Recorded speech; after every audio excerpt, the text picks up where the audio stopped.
buenas tardes, buenas noches o buenos días, sea cual sea el momento en el que estén mirando esto. Le damos la bienvenida al programa número 11 de Paritarias Libres Acordando con Ideas. Señor Germán, ¿cómo le va? Bien, bien, con un resfrío importante y una dosis alta de ibuprofeno Bien, no se para no nota, ¿eh? faltar, para no faltar, Eso es para no dejar todo faltar. en la cancha. Sí. En estos cambios de clima es Terrible, medio difícil no terrible, caer, mucho ¿eh? frío, lluvia, feo. Feo, sí, por suerte tenemos estos espacios como para poder quedarnos en un lugar, ¿no? Cerrados, mirando algo bueno o bueno, que al menos nosotros disfrutamos, ¿no? Claro, sí. Y que desde acá siempre intentamos dar distintos debates sobre las cosas que van pasando en el día a día en este maravilloso y complejo país que es la República Argentina. Saludamos a un montón de gente que se sumó después de la entrevista con Guillermo Moreno. Les agradecemos por estar también del otro lado bancando y además invitamos a que se sumen, quienes todavía no lo hacen, nos sigan en redes sociales, en Instagram y en TikTok como Paritarias Libres, en Twitter como Paritaria Libre y en YouTube Paritarias Libres Acordando con Ideas. Ahí invitamos a que se sumen, comenten y nos cuenten qué les parece. Y estamos ahora atravesando una semana, obviamente, con un montón de cosas que fueron pasando, pero venimos de un fin de semana donde, en lo personal, bueno, ambos somos bosteros y venimos contentos, ¿no? Porque se dio un lindo partido, pero el público en general del fútbol también vivió un fin de semana donde se volvió a reafirmar este amor que en realidad ya está tatuado en la piel Ya de está. todas las personas, ¿no? Que nacemos en este suelo argentino y que entendemos a Diego Armando Maradona como una personalidad importante en cuanto a lo que es la identidad que tenemos nosotros como argentinos. Y pasó que en las canchas se dio esto por los dichos de Manuel Adorni de la semana pasada, donde en el Día del Zurdo intentó ningunear a Maradona. Es conocerlo. Hay que ser, ¿no? Una persona con valor, se podría decir, como para intentar ningunear a Maradona. ¿Qué se te puede pasar por la cabeza? Sí, primero que vos nombraste la entrevista de Moreno, quería traerla de Sí. nuevo y felicitarte porque tuvimos a vos y a la producción que han logrado que pueda venir Guillermo al programa. Claro que sí. Hemos logrado un nuevo récord de visitas en YouTube, más de 10.000, en TikTok más de 39.000, así que la verdad que muy contento con lo que hacemos todas las semanas y bueno, reconocerle a todo el equipo también el Totalmente. gran trabajo que ha hecho. Después con lo del Diego, bueno, el Diego para nosotros es un ícono popular, una leyenda. Le hemos dado muchos el carácter de Dios, ha construido una iglesia Literal. alrededor de Maradona. Maradona para nosotros es el nene que sale con la pelota de Villa Fiorito y logra que el pueblo argentino se una y se abrace de felicidad en el 86 y también llore de tristeza en el 94 cuando le cae el antidoping. Maradona es la madre que le daba de comer a sus hijos y se quedaba con hambre y le dolía la panza. Es el padre laburante que lo acompañaba a cumplir su sueño. Es el que reconoce todos sus errores, pero también nos deja que el deporte y que lo que vos amás, y en el caso de él la pelota no se mancha.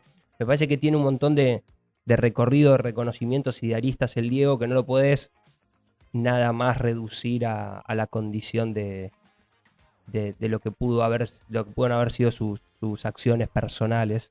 Me parece que trasciende todo eso Maradona del pueblo argentino y creo que bueno, que como escuché ahí por ahí en las redes o en algún video, Adorni no se lo van a olvidar en el momento que termine su velorio. Y al Diego lo vamos a recordar toda la vida. El camino del velorio al entierro, le dijo Esa es. Signorini, sí, totalmente acertado. Y creo que sí, es así. Y aparte de no entender el sentimiento maradoniano, es no entender el sentimiento del pueblo argentino, ¿no? Porque obviamente dentro de la cancha nos dio muchas felicidades, desde ya lo que es su vida personal queda totalmente resignificado ante lo que generó y lo que hizo en las personas el sentimiento por Maradona. Porque es esto, sí, es el niño de Fiorito, es poder demostrar que podés llegar a cumplir el sueño que quieras y que además nunca te tenés que olvidar de dónde saliste y que siempre se puede, ¿no? Desde su lugar seguir peleando para que las cosas vayan para lo que uno cree que es lo mejor. Entonces, es totalmente más amplio y querer reducirlo a eso, y por eso me refería a qué se te puede pasar por la cabeza querer ningunear a Maradona con todo lo que significa y con todo lo que genera, porque es algo de lo más lindo que tenemos como pueblo argentino, ¿no? El día en el que Diego falleció, que fue un día horrible, muy triste, también fue el momento en el que nos demostró, en medio aparte de una situación de pandemia, de restricciones y demás, de lo que era la unidad del pueblo, ¿no? Donde se veían en Casa Rosada y en la cancha de Argentinos, Boca, un montón de lugares, gente con camisetas de todos los colores, pero que se sentía también allegado por lo que Diego significaba, ¿no? Entonces, me parece que querer reducir eso a una chicana política es muy poco inteligente de parte del vocero, y obviamente, aparte, alguien se lo dijo porque recalculó y dijo que en realidad no Sí, se había fue para atrás. querido decir eso, ¿no? Pero trae también a estos días en los que pasan tantas cosas esta situación y este sentimiento de ver al pueblo como una comunidad, ¿no? De dejar de mirar lo que es el ombligo de cada uno y poder pensar en un nosotros para poder además llevar a la grandeza del país, que en definitiva es lo que todos y todas queremos, ¿no? En este lugar. Sí, claro, me acuerdo que los excombatientes de Malvinas que Ujú, sobrevivieron, ellos sintieron que fueron a dar la vida, fueron a pelear ujú, contra otro país para defender el territorio argentino. Ellos sintieron que el partido con los ingleses era una revancha. Imagínate que una persona, un ciudadano que va a combatir, a defender su vida con cuerpo y su territorio, después ve en Maradona una revancha en el partido ujú. contra los ingleses. Y me parece bueno, que hay que, como vos decís, entender todas esas sensaciones que nos hacía y que nos dejaba el Diego en cada momento que querían avasallar nuestro país, nuestra soberanía. El Diego estaba de frente ahí para poner los puntos, para decir, ojo que también estoy yo. Claro. Así que creo que él representa un sentimiento genuino del pueblo argentino, que bueno, que es muy difícil representarlo, que entiendo que haya personajes mediocres que tengan envidia sobre eso, Ujú. y que bueno, y que elijan ningunearlo y reducirlo. En definitiva es eso, ¿no? Como siempre vamos dividiendo entre quienes piensan en un pueblo como una comunidad y en quienes miran también su propio ombligo. Y esto también podría aplicarse a uno de los temas que mayor repercusiones tomó esta semana en el ala política, donde cuando se supo que los senadores habían aprobado poder subir sus dietas hasta los 9 millones de pesos en bruto, se armó toda una discordia donde el presidente Javier Milei utilizó sus redes sociales y además dio declaraciones públicas acusando a los funcionarios de ser traidores a la patria, de no pensar en los demás, gente que también pertenece al mismo oficialismo, ¿no? Generando nuevamente, siempre se va a caer Dividido, algo dividido acá, totalmente. porque es así, esto es paritarias libres y acá a eso estamos.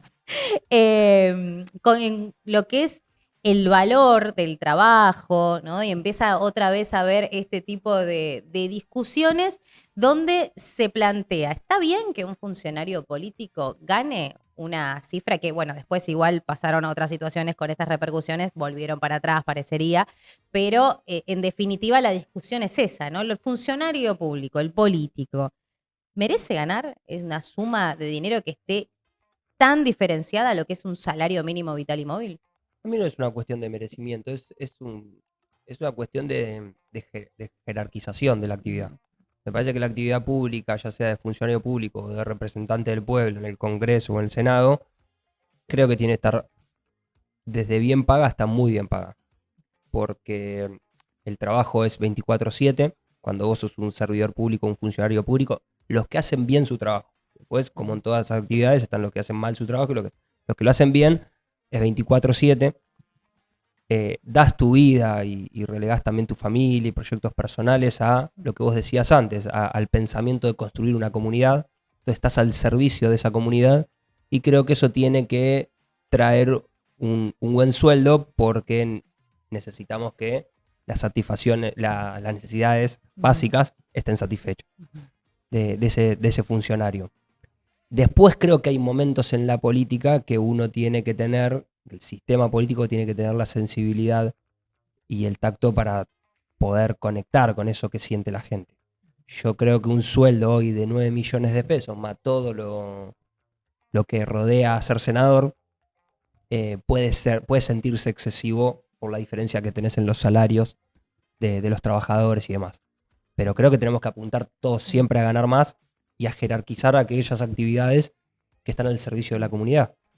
Así que en este caso creo que los senadores deberían tener algún tacto de lo que está sucediendo, de la crisis económica, política y social que tiene nuestro pueblo y rever el tema. Pero de ninguna manera desfinanciarlo, pagarle poco. No tienen que ganar igual que lo que hoy gana un médico o un maestro. El maestro y el médico tienen que ganar igual de lo que hoy gana un senador. El tema es ese, ¿no? El orden de las prioridades, porque si estás en un contexto en el que decís que no hay plata y que hay que recortar y que los salarios, además de los trabajadores, justamente basándonos en lo que establece el salario mínimo vital y móvil, te dice que tenés que hacer el esfuerzo y tenés que ver de qué manera te arreglás con esa cifra que es ínfima, que en simultáneo los funcionarios que se supone que tendrían que estar trabajando para que la situación mejore, no estarían tomando medidas para que eso ocurra y además sí están ganando cifras que están muy lejos a lo que un laburador, una laburante puede llegar a acceder, ni teniendo varios trabajos que ya tienen, porque esa es otra cuestión también, ¿no?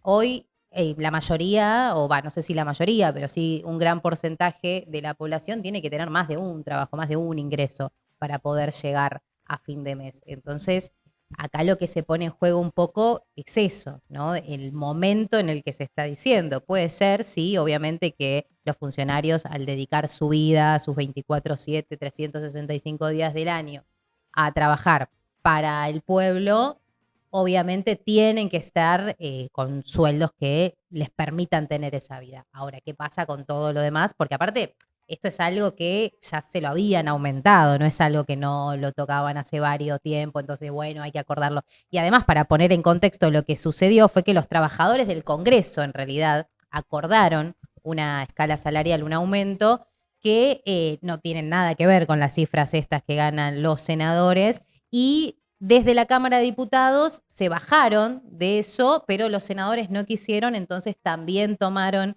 este incremento que era correspondiente para salarios mucho más bajos, ¿no?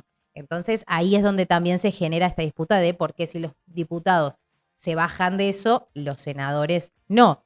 De todas formas, esto ocurrió y se desprendió además una interna ahí entre el oficialismo, o se incrementó quizás, pero desde la oposición niegan que esto sea cierto, como es el caso del presidente del Bloque de Unión por la Patria, José Mayans, quien negó públicamente que esto haya ocurrido y lo llevó más a una intención del gobierno de querer justamente otra vez tratar a los funcionarios públicos como parte de la casta del problema, traidores a la patria, correr el foco, digamos, de lo que realmente importa en este momento con cosas que no serían ciertas. A ver, lo escuchamos, Rama, a ver qué decía José.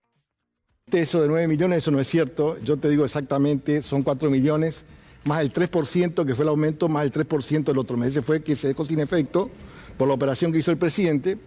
Pero la operación del presidente se ve que el Senado en este momento tiene 3 temas que son centrales. Hoy ocurrió algo en la Comisión de Inteligencia, que había sido propuesto por Caputo, por Santiago, había sido propuesto el senador Cuellar, que no sé si se dieron cuenta que ya es de La Libertad Avanza. Sí, ya dejó el peronismo, ¿no? Bueno, no sé, algo habrán arreglado, pero lo propuso él. Y obviamente ellos hicieron un DNU cambiando, que no lo pueden hacer la ley de inteligencia, lo hicieron por DNU. Y aparte hicieron un DNU en donde se habilitaban gastos reservados por 100.000 millones de pesos. Cuando dice el presidente que no hay plata, 100.000, ya gastaron 80.000 millones en un mes, sin rendición. Entonces obviamente que Caputo, que maneja la comisión, comenzó a operar sobre el sistema para ver si podía poner el presidente de la Comisión de Inteligencia para que esto el año que viene se duplique y tengan 200.000 millones sin rendición para las elecciones que vienen. Esta es la operación que hicieron. Bueno, se ve que no le salió bien la operación. El segundo tema es el tema de la Corte, que ayer yo me enteré por Pautroni que el presidente es un tonto, porque el que le propuso es Santiago Caputo, el nombre del hijo, según dijo Pautroni. Y después dijeron ahí que yo estaba operando para la impunidad de Cristina y de Gildo Infran. Yo no lo conozco al hijo, nunca hablé con él, no sé quién es, me dice que este es el hijo, yo lo voy a conocer ahora, en la audiencia pública. Aparte de una propuesta del presidente. Claro. ¿Verdad? Y ahora nos enteramos, Primero, que el presidente es un tonto porque no sabe a quién propone. Segundo, que es un corrupto porque dice que está hablando con nosotros la impunidad de Cristina. Y tercero, dijo que le dijeron, ¿quién le acompaña en la votación? Ahora, cuando le pierdan el miedo a los otros senadores, o sea que los otros senadores le tienen miedo a la libertad avanza al presidente. Ahora, acá vemos varias situaciones, ¿no? Estábamos hablando del sueldo, de las dietas de los senadores y de repente ahora esto lleva a hablar de la conformación de la bicameral de inteligencia y también de la postulación de Ariel Lijo a la Corte Suprema. O sea, dos temas mucho más profundos e importantes donde ahí sí realmente habría que poner el foco para ver qué es lo que está pasando. Sí, 100.000 millones Sí. es sin rendición para el servicio de inteligencia manejado por Nicolás Caputo. Es un delirio. Santiago Caputo es un delirio y un montón. Pero bueno, también la operación sale bien porque la situación en la calle y en el pueblo argentino es económica. La complejidad es económica. Entonces le pegan a los senadores diciendo que se suben los sueldos para poder hacer enojar a la gente y que se vuelva a enojar con el poder legislativo mientras pasan estas cosas que yo creo que hoy para la gente son secundarias. No les importa si va a ir Lijo o no les importa si Caputo tiene plata para manejar la CIDE. Lo que necesita la gente es que se le resuelva la cuestión económica y lo demás forma parte de una cuestión de Palacio que me parece que la gente le va a empezar a prestar atención cuando tenga un salario digno o cuando pueda comer directamente. Por eso quizás la cifra de 9 millones genera mucho más indignación o mucha más preocupación que lo que se puede hablar justamente claro. de la Corte Suprema cuando en realidad te influye eso sí de manera completamente y directa.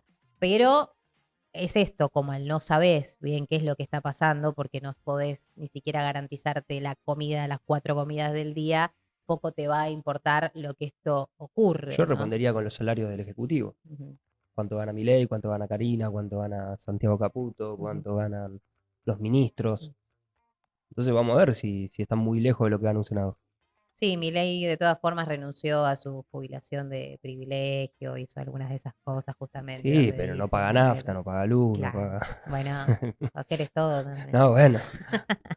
Pero, y esto es lo que pasa obviamente totalmente en una realidad paralela y distópica al de la vida del laburante, que tiene que levantarse todos los días, que ve que el sueldo cada vez le alcanza para menos cosas. Después vamos a estar hablando con Axel acerca de el aumento de las tarifas, de los servicios y de cómo esto impacta de forma directa en el salario. Y como decíamos, que inevitablemente uno se tiene que empezar a buscar u otro trabajo u otro ingreso para poder llegar ya ni siquiera a fin de mes, a subsistir desde los primeros días del mes, porque ya cuando pagaste el alquiler y las cuentas, empieza el juego, ¿no? A ver cómo llegás a fin de mes. Y con esto fue creciendo también todo lo que es la venta ambulante, lo que son los manteros, las ferias paralelas, los vendedores también en la calle. Tanto que, mira, un informe de la periodista Graciela Moreno en VAE Negocios, que hizo con un relevamiento con la agrupación sindical de vendedores libres, dicen que aproximadamente, porque al ser informales es difícil tener una cifra exacta, pero aproximadamente entre este tipo de vendedores ambulantes, en manteras y ferias paralelas, hay 500.000 personas trabajando. Y solo en la ciudad de Buenos Aires aumentó un 50% la cantidad de gente en lo que va del año. Esto inevitablemente es un síntoma de lo que está pasando con los salarios, ¿no? Y en paralelo también tenemos al gobierno de la ciudad de Buenos Aires que en este caso, este fin de semana también fueron noticia porque sacaron a los manteros que estaban trabajando en el Parque Centenario, ya venían de hacerlo también en Parque Patricios, en la zona del centro, en distintos lugares donde habían este tipo de gente trabajando y argumentando también que hay que ser justos con el vecino. Pero lo que pasa es que gente de la ciudad de Buenos Aires, la mayoría de los que salen a laburar de esto. Y este informe también demuestra que son mujeres y hombres de más de 50 años y jubilados. La mayor cantidad de personas que salen a laburar de esto. Entonces, ¿qué ganamos sacando a esa gente de las calles? Que puede ser, obviamente, cuando los comerciantes dicen, bueno, pero yo estoy pagando luz, gas, el alquiler y demás, que es válido, pero ¿qué hacemos con las personas que no están llegando a poder cubrir las necesidades básicas y ahora tampoco tienen esta posibilidad de ganarse un mango de esta forma? Sí, yo te agregaría también que la contradicción entre el comerciante y el mantero es también operada por los medios o por algunos funcionarios de acá de la ciudad de Buenos Aires. No, no es tan así. Dialogan más de lo que nosotros creemos. Después Jorge Macri hace todo mal. Hace todo mal. Creo que está rodeado de tipos que lo están asesorando en cuestiones de redes. Entonces lo piensan más que Jorge se tiene que derechizar más porque el porteño y toma una decisión que no tiene nada que ver con la realidad del Parque Centenario, ni con la vida de los manteros, ni con el barrio en sí. Porque el desalojo de los manteros fue sin diálogo con ellos mismos. Yo estuve hablando con comuneros de la Comuna 6 y me decían que en ningún momento se habló con los comuneros, en ningún momento se habló con las autoridades de la comuna, ni tampoco se habló con los representantes de los manteros como para decir los vamos a desalojar. Fue de un día para el otro. Sí, a la madrugada además cayeron. Muchos de los manteros se desayunaron con el desalojo. Y tampoco es que los vecinos estaban quejándose por la cantidad de manteros. Todos fuimos al Parque Centenario. Sí, claro. La feria es histórica. La feria le permite trabajar cuando no hay trabajo, y más en un momento de recesión como este, le permite sobrevivir. Así que también es un golpe al derecho a trabajar. En el Código Contravencional de la ciudad no es un delito vender baratijas y productos en los espacios públicos ni en los colectivos. Viste que hay empresas que no lo dejan subir. Bueno, no está tipificado como un delito, así que no son delincuentes, estaban trabajando, se estaban buscando la vida. Así que me parece que fue una decisión más estética, me parece, de cómo piensa Jorge Macri la ciudad, que un reclamo de los vecinos. Muchos vecinos se prohibieron de poder, en esta semana del niño, de la niña, de la niñez, como lo queramos llamar, se prohibieron de poder ir a comprar algo para sus hijos, sus hijas, o sus, no sé, nietos o sobrinos, algo barato que lo pueden comprar en la feria. Así que también fue damnificado el vecino de Caballito, que no pudiera recorrer la feria, comprar cosas. Es como, vuelvo a repetir, es como una medida que toma Jorge a través de un grupo de gente que lo está asesorando en su imagen, más que en la realidad de lo que pasa en el Parque Centenario. Es marketinero, parecería una continuidad, además de lo que hablábamos en emisiones anteriores, ¿no? Cuando nos referíamos a la cantidad de gente que dormía en la calle y que te mostraban la foto, ¿no? De mira qué linda la esquina sin la persona durmiendo. Bueno, pero ¿dónde está esa persona, no? No estamos resolviendo el problema. Ahí vemos el tuit que publicó justamente el jefe de gobierno de la ciudad, donde en mayúsculas destaca, sacamos a los manteros de Parque Centenario, y dice, la semana pasada estuve en Parque Centenario, bueno, tampoco lo asesoran muy bien comunicacionalmente. Y entre los vecinos había un reclamo que se repetía, la usurpación del espacio público que hacen los manteros. Hoy a primera hora realizamos un operativo para impedir que se instalen y sacarlos del parque. Los que genuinamente quieran trabajar tienen el lugar para hacerlo en las ferias de la ciudad. No vale todo ni da todo lo mismo. Bueno, y demás. No, el espacio público para los vecinos. Claro, el tema es que sí, existe la feria, eso es una realidad, pero ahí también, bueno, da para hablar en profundidad porque después aparecen otras cosas, que es la plata que le cobran a la gente, que a veces algunos denuncian que les cobran más que a otro, que no le dejan estar cierta cantidad de horas. Mismo en Flores dicen que te cobran la parcela en la vereda para estar y que si tienen ganas sí, si no, no. Entonces, al tratarse de un espacio público, claramente las personas que están ahí lo hacen por una necesidad, por lo cual veremos qué pasa con esta gente, ¿no? Si se suman a otras ferias o qué va a pasar, porque, por ejemplo, tenemos cerca acá la de Parque Los Andes, donde también va creciendo cada vez más.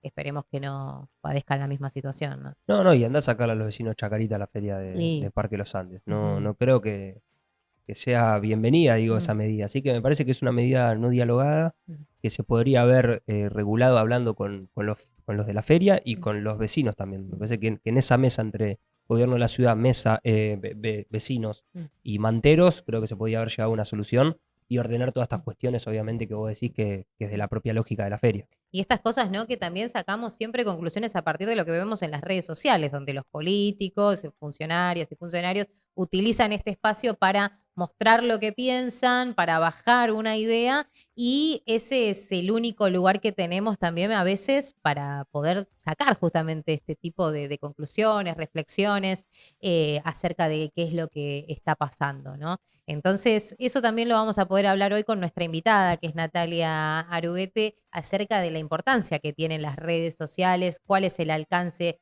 que siguen teniendo o si va disminuyendo, y también cómo actúan los políticos, las funcionarias, ¿no? En cada una de estas redes. A ver si efectivamente, por ejemplo, esto, ¿no? Esta medida marketinera de Jorge Macri, si tiene efecto positivo para su campaña o no, porque como vos decís, los vecinos saben que va por otro lado. ¿Queda en la red social o no? Bueno, lo podremos hablar con Está mal Natalia, ¿no? asesorado. Mal Poquito. asesorado. Vamos a hablar con Natalia a ver qué le parece, a ver qué piensa también acerca de esta nueva era de hacer política a través de las redes sociales. ¿La recibimos? Vamos. Así empezamos Paritarias Libres, acordando con ideas.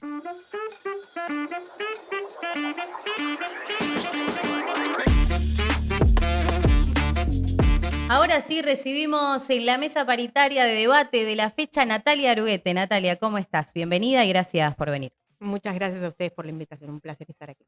El placer es nuestro. Sos investigadora del CONICET, profesora de la Universidad Nacional de Quilmes. Además, publicaste varios libros de investigación sobre el universo de las redes sociales y su impacto en la sociedad, en el debate público y en la agenda política. Algunos de ellos son Fake News, Trolls y otros encantos. Y este año, además, publicaste junto a Ernesto Calvo, Nosotros contra ellos, cómo trabajan las redes sociales para confirmar nuestras creencias y rechazar la de los otros. ¿Qué punto te parece que tendría que incluir una presentación tuya que no hayamos dicho? Madre de dos, no sé, Ajá. ahora viste que se usan los perfiles de Instagram, madre de dos. Está muy ¿Qué bien. sé yo? Que no es poco. Que no es poco. Que no es poco. Es Súper meritorio. Desde ya que sí. Natalia, frecuentemente hablamos sobre lo que son las redes sociales, el impacto que tienen, ¿no? Pero se da la sensación como que eso está en un ámbito más que tiene ganas, ¿no? de informarse. Y después tenés un montón de otras personas que las redes sociales la viven como parte de su vida de todos los días y que quizás no perciben si eso tiene algún tipo de influencia en lo que piensa, ¿no? En cada una de las opiniones que tiene. ¿Por qué crees que existe tanta resistencia a veces cuando aparecen discursos como, no, a mí nadie me dice qué pensar, o yo pienso lo que quiero y opino lo que quiero en el universo, ¿no? de las redes sociales? ¿Cómo crees que se da esa relación? Hace 30 años empecé a dar clases en un bachillerato de adultos en Gregorio de la Ferrer. Daba talleres que estaban vinculados con medios tradicionales, medios broadcasting, y trataba de explicar eso, que no teníamos la absoluta libertad de escuchar, ver y ser influidos sobre los temas que quisiéramos. Y tengo pleno recuerdo de varios estudiantes que me decían, yo escucho y miro lo que quiero. Nadie me dice a mí qué escuchar y qué ver. Quiero decir, me parece que eso es una resistencia endémica, entre otras cosas porque es bastante perturbador saberse influido y formateado por otros dispositivos y estímulos. Eso es un hecho, podemos confirmarlo, ¿no? Tampoco es un hecho taxativo en el sentido de que nosotros somos usuarios, consumidores e interactuamos con distinto tipo de contenidos de forma muy activa. Siempre lo hemos sido. En otro momento fuimos menos reconocidos como sujetos activos. No es que haya una manipulación de nuestras conciencias a través de las distintas instancias comunicacionales. Digo las distintas instancias comunicacionales porque tampoco es que las redes actúen por fuera de un ecosistema mediático digital que es mucho más comprensivo. Los medios tradicionales, las redes sociales, el territorio de la plaza, todos estos territorios se imbrican y generan determinadas sinergias de manera tal que lo que pensamos, nuestra agencia, nuestras percepciones, nuestras formas de comprender el mundo y de que nos inquiete lo que nos inquieta, está coadyuvado por todo esto y también por nuestra forma de intervenir en esos escenarios. ¿No lo estaba antes eso en los clubes, en las plazas, en los barrios? Porque ahí te quería preguntar sobre el origen de la fake news o de cómo si esto es algo, un fenómeno nuevo por el avance de la tecnología, o realmente es algo que sucedía y se exacerba por este avance de la tecnología, o estaba en los barrios, estaba en cada relación personal y es independiente a la tecnología y es más una condición del humano. La mentira, el rumor, El influir, digo, también. bueno, todos teníamos en algún punto alguien que tenía cierta autoridad y en quien creíamos, tal como uno puede pensarlo con un influencer hoy, que incluso está mucho más personalizado, digamos, el líder de opinión o aquel que tenía mayor influencia sobre nosotros en nuestro grupo de pertenencia y que podía tener mayor influencia que la que tenían los medios así pensados como masivos, son teorías que fueron mainstream entre la década del 40 y 60 o 40 y 70 del siglo pasado, y eso fue reemplazado con muchas tensiones, con teorías de efectos que lo que planteaban era que los medios tenían la capacidad de armar la agenda de preocupaciones y armar los enfoques desde los cuales mirábamos y percibíamos y comprendíamos los asuntos. Pero estas fueron teorías que estuvieron todo el tiempo en disputa. Yo creo que una de las cosas que ocurre ahora que estamos leyendo las redes es que varios de esos conceptos que fueron mainstream entre el 40 y el 70 del siglo pasado vuelven a reponerse ahora. Por ejemplo, en ese momento, perdón si me pongo muy teórica, pero No, está bueno me parece importante sí. reponer el contexto de estudios de esto. En ese momento la actitud era el objeto de estudio por excelencia. La actitud que incluía las cogniciones, las formas de interpretar los asuntos y el propio comportamiento. Dentro de esa actitud lo que se planteaba es que nosotros nos acercábamos o nos alejábamos y evitábamos información en función de cuánta afinidad nos generaba y de cuánto rechazo nos generara. Eso que se llamaba disonancia cognitiva, que es que evitamos información cuando nos perturba en alguna dimensión de nuestras cogniciones, hoy se vuelve a reponer y es una de las formas de explicar la conformación de burbujas en redes sociales. Porque claro, lo que nos dicen es, vos acogés y compartís aquella información con la que tenés algún tipo de afinidad y evitás la otra. Y eso hace que la circulación de mensajes, por cómo está pensada la topología de las redes sociales, vaya hacia las comunidades donde se las acoge y deje de ir, queda trabada para ir a las otras comunidades. El famoso algoritmo, ¿no? Perdón. ¿Sería eso o no? Es la propia forma de armado de las redes. El algoritmo, además, son cálculos matemáticos según los cuales se dispone qué se manda a cualquier lugar. Ajá. En función de decisiones que toman las plataformas, decisiones que toman los empresarios de estas plataformas. Los algoritmos pueden ir variando. En este momento uno abre su muro de X y comparta o no comparta información, es muy probable que se encuentre con posteos de Elon Musk. Porque lo decide la compañía, no porque eso es lo que te generaba ecos y resonancia en tu propio habitar las redes. Claro. Ahora, lo otro es cómo están armadas las redes, la relación y la interconexión entre nosotros. En el caso de X es muy claro. Entonces, las burbujas que se arman también responden a que las redes nos devuelven información que es consistente con aquellas preferencias que nosotros fuimos mostrando en nuestras propias acciones. Es como si dijéramos, armamos nuestra propia red, pero no a nuestro propio arbitrio. O sea, no te informás ni te interpelás, sino que te reafirmás en los contenidos que vas buscando y que te va dando la red. Lo que pasa es que sí, pero lo que agregaría es que eso no sé si tanto debe ser leído como algo obtuso de nuestra parte, donde no queremos abrirnos a otras visiones. O sea, me resultaría imposible de imaginarme a mí misma reposteando un posteo emitido en fechas del debate sobre la ley ómnibus o cuando se termina de confirmar la ley de bases, el Enfant Terrible, que es una cuenta fake, diciendo me chupan un huevo los jubilados que no les alcanza para llegar a fin de mes, o los empleados públicos que se quejan por sus salarios, y no saben cuánto me chupa un huevo esto. No me imagino yo compartiendo eso, porque me genera profundo rechazo y por ende, en términos más técnicos, me produce disonancia. Pero la pregunta es si lo ves.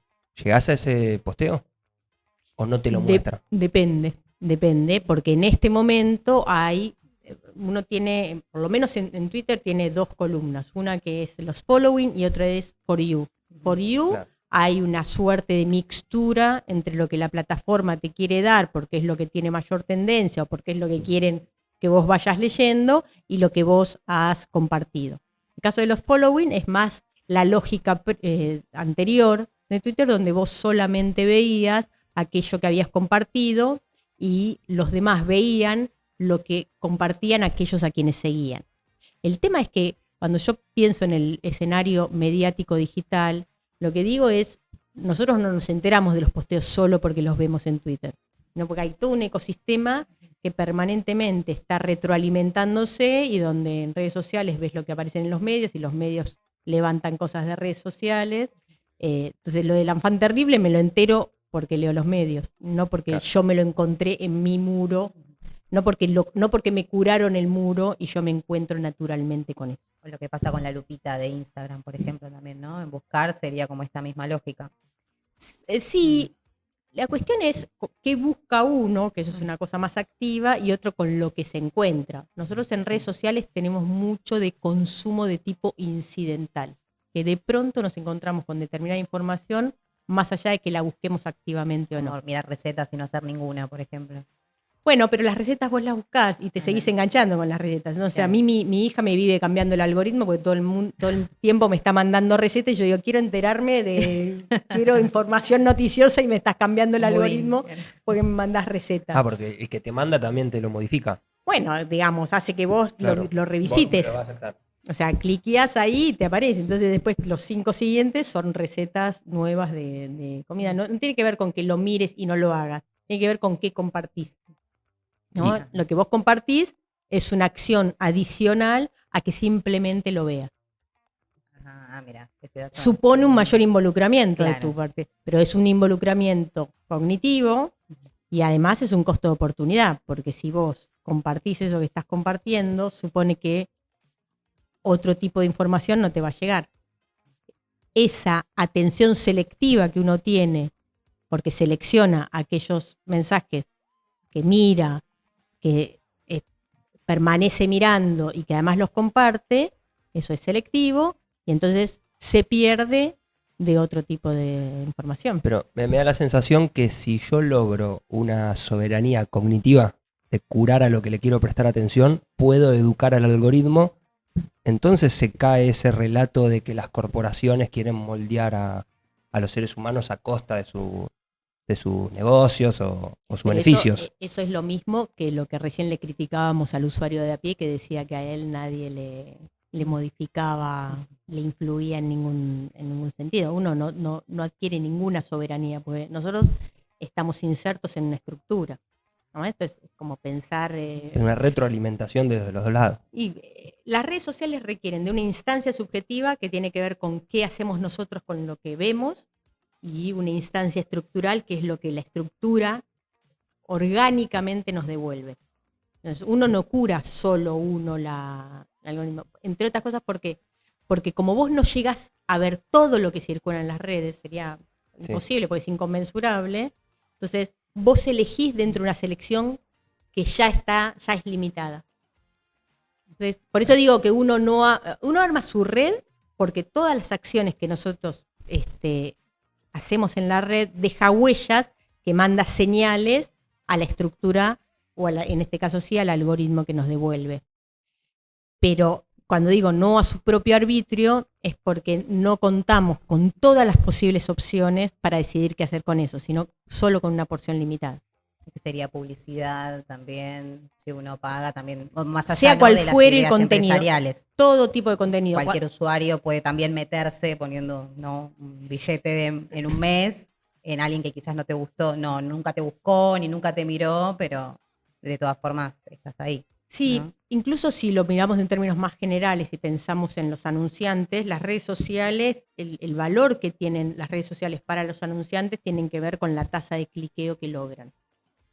Entonces, también en parte la idea y el propósito de enviarnos información que es consistente con nuestras preferencias tiene que ver con generarnos mayor permanencia en las redes, generar mayor tasa de cliqueos, y entonces de esa forma le cobran al anunciante para que el anunciante aparezca entre todas esas ofertas de contenidos de distinto tipo, más contenido publicitario, y luego lo que vos hagas, si entras o no entras a ese anunciante, ya corre por cuenta del anunciante, pero lo que vale en la plataforma es un X porcentaje de la cantidad de clics que tienen. Por eso las plataformas valen distinto para los distintos anunciantes. ¿Qué es lo que te lleva a especializarte en el tema? ¿Preocupación, fascinación? ¿Qué es lo que...? Contingencia. En las redes. Sí. Entonces, tema de redes, fake news y... Yo empecé analizando hace casi 20 años coberturas de medios tradicionales. 2003 empecé con eso. Cuando terminé la licenciatura y me metí en una maestría y empecé con el CONICET, ya empecé con ese propósito, y durante todos estos años estuve analizando el funcionamiento de los medios en relación con sus públicos y en relación con la escena política. Y de pronto lo conocí a Ernesto Calvo. Él había publicado Anatomía Política de Twitter en Argentina, que era el análisis del caso sobre Nisman. En ese momento yo había publicado el libro El Poder de la Agenda, y yo lo entrevisté como periodista. Me había fascinado ese libro, me parecía que tenía una mirada política muy interesante de las redes. Y medio año después dijimos de hacer un paper juntos. Yo me acuerdo que estábamos en pleno tarifazo y le dije, quiero entender cómo sea la relación entre medios y públicos dentro de las redes. Y era una sinergia muy interesante, porque él siempre dice que lo que mira es cómo vota la gente en redes sociales, y yo miro la influencia de los medios en redes sociales. Entonces cerraba mucho ese circuito. Y desde ese 2016 no dejamos de trabajar juntos. Todo lo que hacemos relacionado con medios, con redes, con públicos, con política, lo trabajamos juntos. ¿Y cómo lo ves justamente sobre eso, a las redes como un terreno del debate político en la actualidad? ¿Cuánta influencia hay? Veo las redes, a ver, en relación con el escenario político, las redes son un espacio de producción de subjetividades muy potente. Porque modifican al propio sujeto que recepciona, al propio interlocutor que interactúa con los mensajes.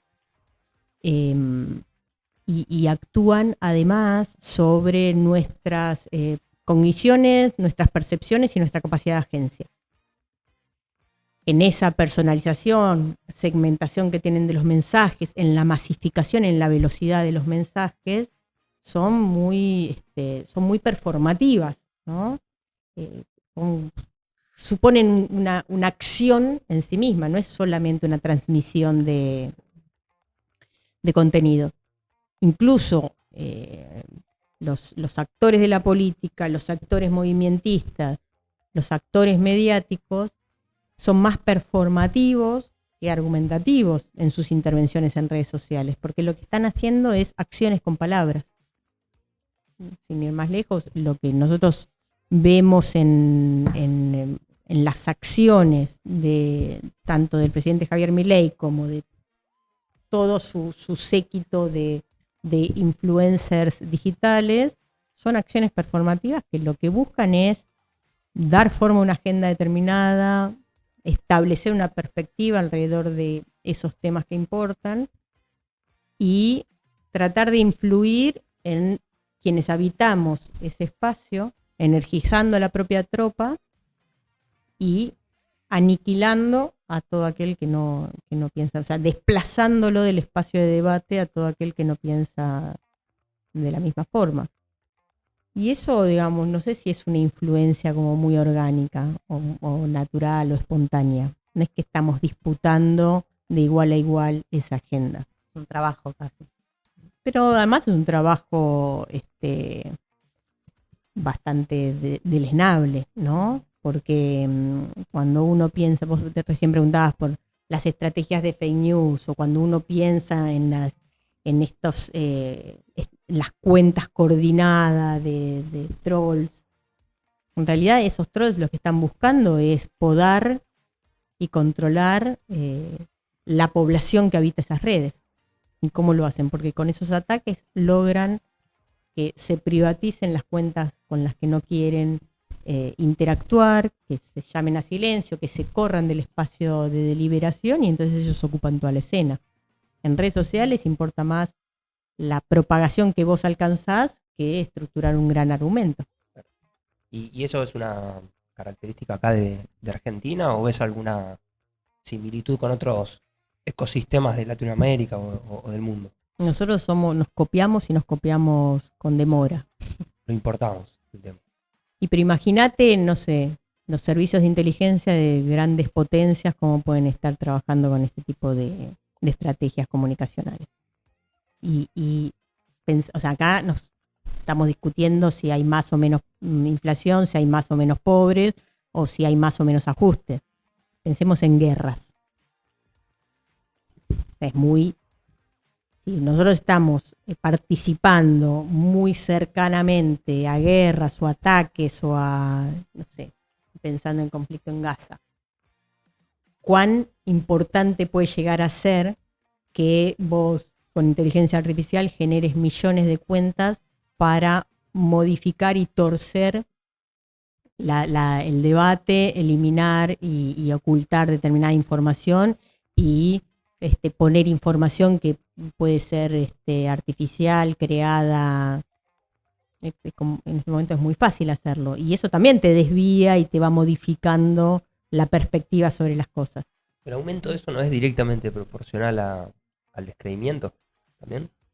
Depende de quiénes, porque en realidad si estamos hablando de que las redes nos ayudan a confirmar determinadas cuestiones, es bastante probable que los sectores que están apoyando al gobierno de Israel en su invasión en Gaza, con determinado tipo de información artificial, les confirmes sus presunciones y sus prejuicios. Nosotros en general, cuando nos acercamos y acogemos determinados mensajes en redes sociales, lo que necesitamos es que nos confirmen algo que nos parece plausible de ser explicado en esos términos. Entonces, mira, sí. Una anécdota que para mí es menor, pero es muy elocuente. Hace pocas semanas participaba, no sé si de una conversación, de una entrevista, no recuerdo, pero me quedó muy resonando. Estaba mirando un grupo focal desde la Cámara Gesell y participaban estas personas, en general eran votantes que habían votado por Javier Milei, y lo que recordaban es que había habido muchos despidos, y en mayor proporción despidos en el Estado, pero no en el sector privado. Cuando en realidad, en términos proporcionales, la cantidad de despidos que hubo en el sector privado, bueno, eso tiene que ver con que nosotros tenemos una atención selectiva cuando comprendemos los asuntos, y la información fragmentada que vamos incorporando nos va afirmando en eso que creemos conocer, y que lo conocemos en esos términos, en esa limitación.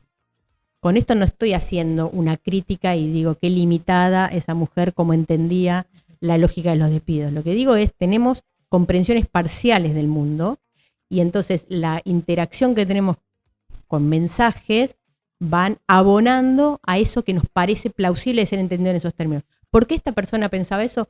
Porque le quemaron la cabeza diciéndole que el Estado estaba lleno de ñoquis, y como ella quiere un cambio, hay que sacar a los ñoquis del Estado. O sea, los mensajes nos ayudan a confirmar presunciones que tenemos sobre los asuntos, que van teniendo efectos sobre nuestro propio comportamiento. ¿Y cuál es el papel que cumplen los medios tradicionales en el mundo de las redes? En términos de poder, cada vez menos. Y todos creemos que tienen muchísimo más poder que el que tienen. Primero porque ya no pueden ser pensados de manera aislada o dicotómica respecto de las redes. Por eso yo trato de pensarlo como un ecosistema mediático digital. Se imbrican mutuamente, por lo menos en términos de confluencia de agenda. Pero además habitan el mismo escenario. O sea, los medios tradicionales disputan su agenda junto con otros actores en un escenario digital que ya no puede ser transmitido ni recepcionado con la lógica broadcasting. Nosotros antes veíamos un programa de televisión y veíamos si discutíamos o no discutíamos con el conductor o cuánto nos influía o cuánto nos confirmaba eso. Comprábamos un diario y lo leíamos, o leíamos las notas que queríamos o no. Ahora, la forma en la que nos llegan las noticias, primero está mezclado con muchos otros tipos de contenidos, lo cual nos impide tener absoluta atención sobre eso que estamos leyendo. Estamos dispersos y desconcentrados junto con otro tipo de estímulos en términos de contenido. Además de eso, todas las piezas informativas están profundamente fragmentadas. Entonces, la imposibilidad de poder comprender un mensaje en su completitud también abona a nuestra dispersión y a nuestra desconcentración para retener la información. En este mismo grupo focal recuerdo una persona que decía, sí, bueno, ahora estuvo el conflicto con Bahía Blanca, y recordaba la confrontación Milei-Kicillof, pero no sabía cuál era el motivo por el cual se había dado esa confrontación, solo recordaba Bahía Blanca. Entonces nos vamos enterando de lo que pasa, pero de manera demasiado fragmentada. Entonces esa influencia se va perdiendo. Otro elemento es que como consumimos información noticiosa de manera incidental, o sea, mientras estamos haciendo cualquier otra cosa, perdemos de vista cuál es la fuente de esa información. No sabemos dónde lo leímos, no sabemos cómo nos llegó, no sabemos quién nos lo mandó, no sabemos si lo buscamos nosotros o nos llegó por WhatsApp o de pronto nos lo encontramos en el muro.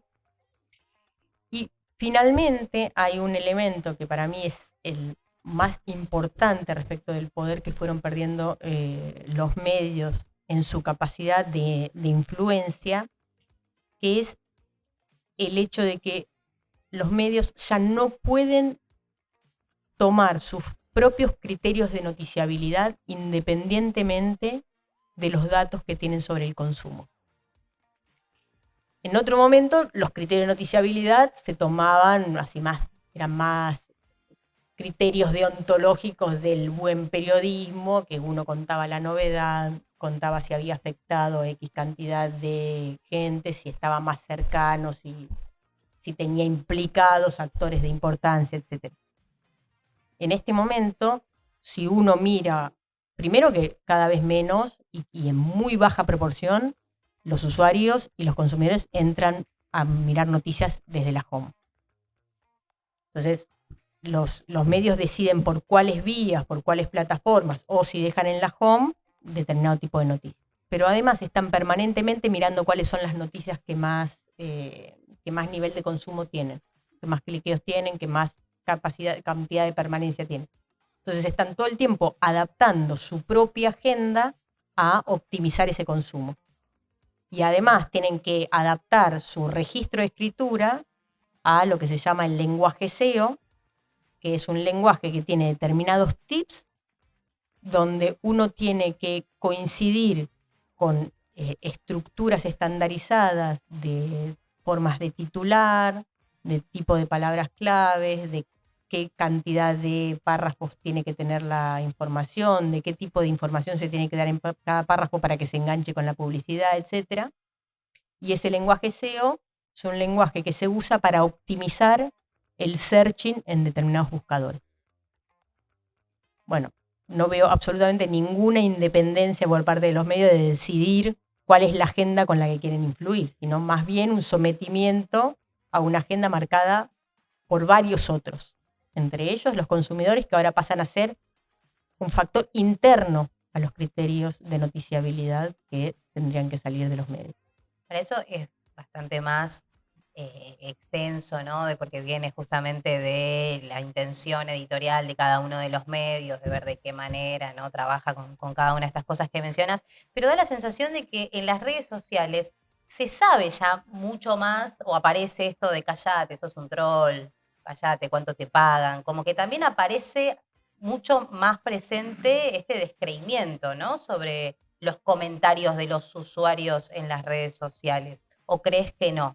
Que en definitiva siguen teniendo el mismo alcance de siempre, desde ese lugar, ¿no? Lo que nosotros vemos en redes sociales es la palabra de los intensos, las palabras de los sobrevivientes, la palabra de los que más se la bancan. En la entrega de premios que le dieron al Gordo Dan hace algunos días, él decía, Twitter es una cloaca, los que estamos ahí son los que nos bancamos permanecer.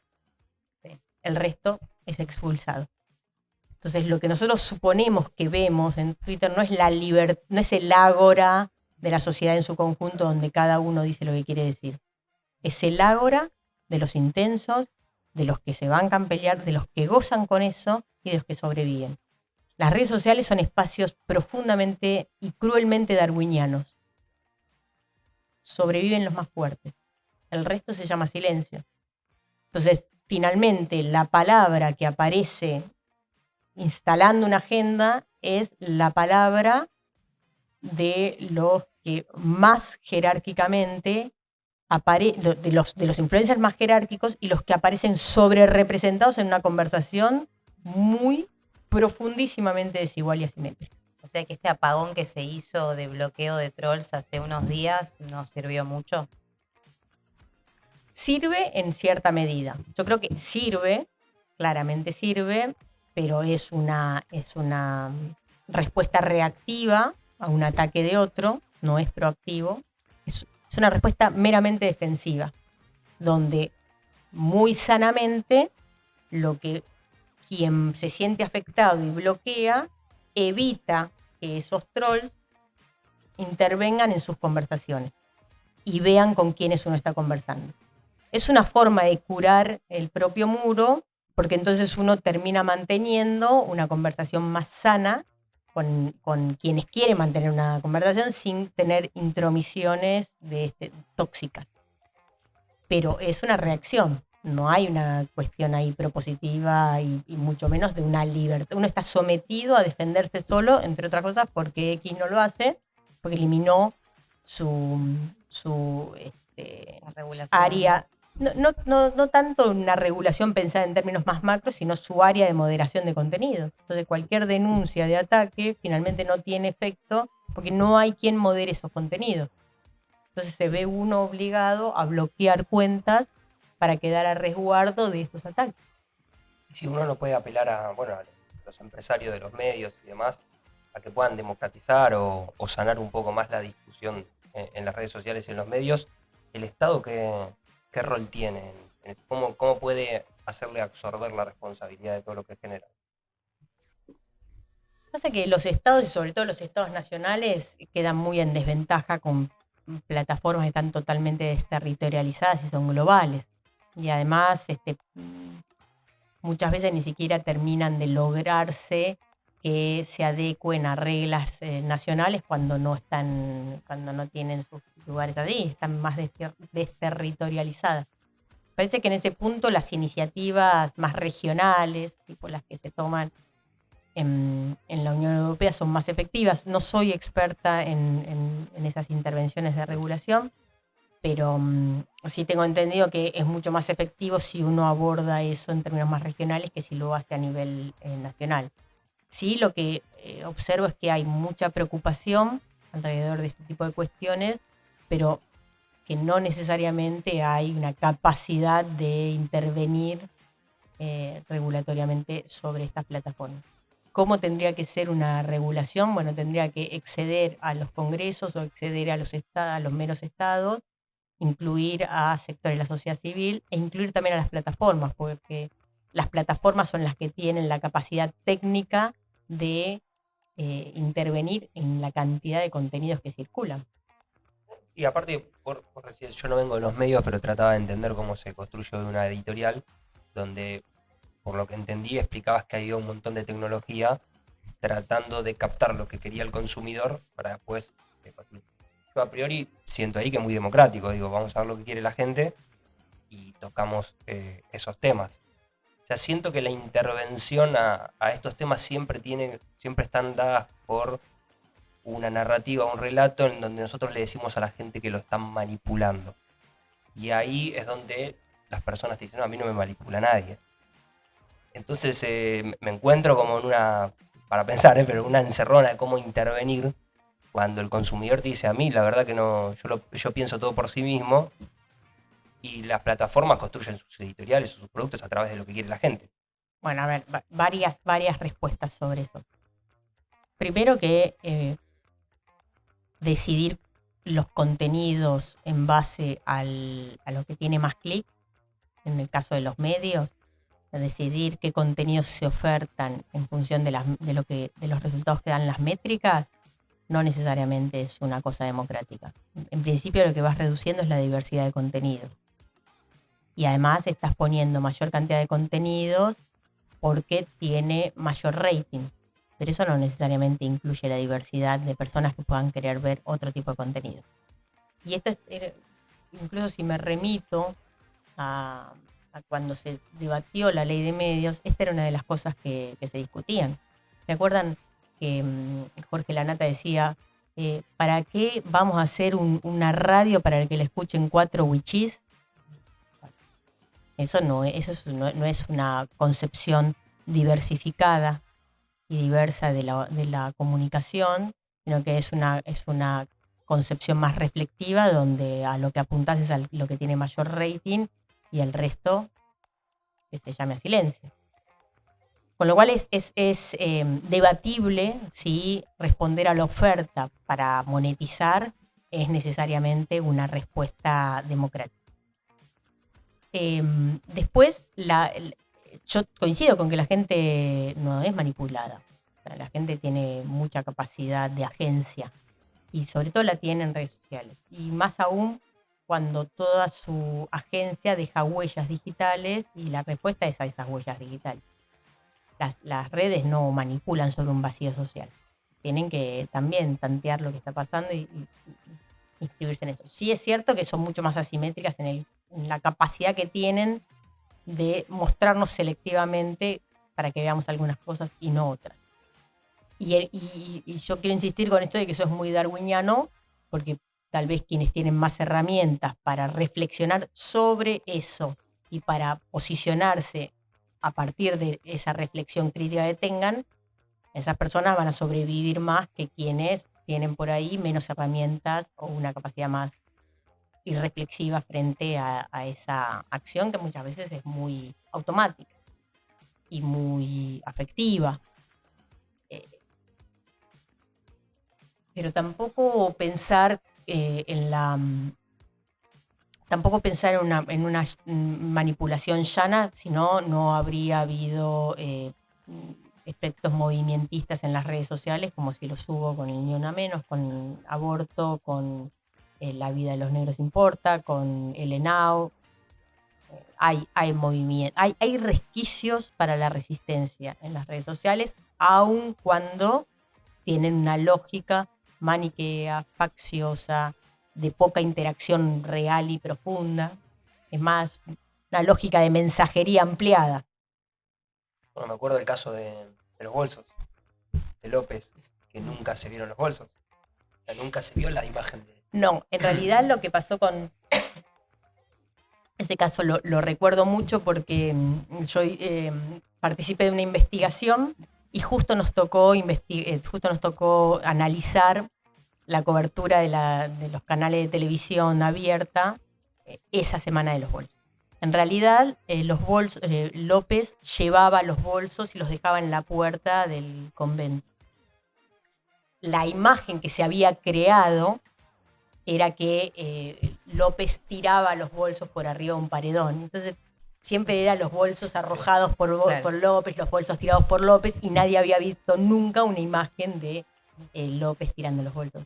Eso es muy interesante, porque también uno va creando imágenes que supuestamente recuerda cuando no existieron.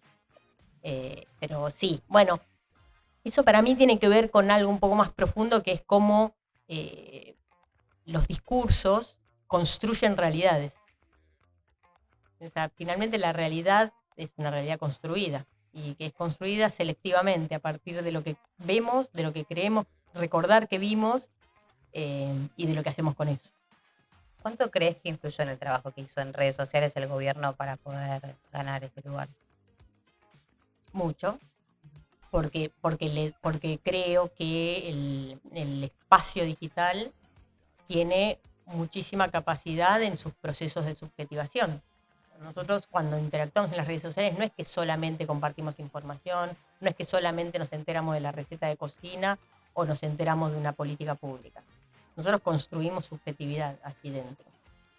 Hay toda una transformación de este usuario receptor en redes sociales que influye, insisto, no solo en lo que conocemos, sino en las percepciones que tenemos sobre lo que conocemos y en nuestro propio comportamiento.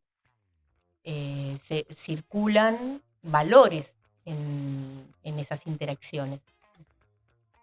Y creo que además esas interacciones están muy de la mano de un contexto cultural más amplio en el cual esas interacciones se inscriben. Y además tienen una capacidad expansiva enorme. No hace falta estar en el AMBA para ser protagonista de algo, ni hace falta estar en el AMBA para ser el primer receptor de un mensaje en el escenario digital.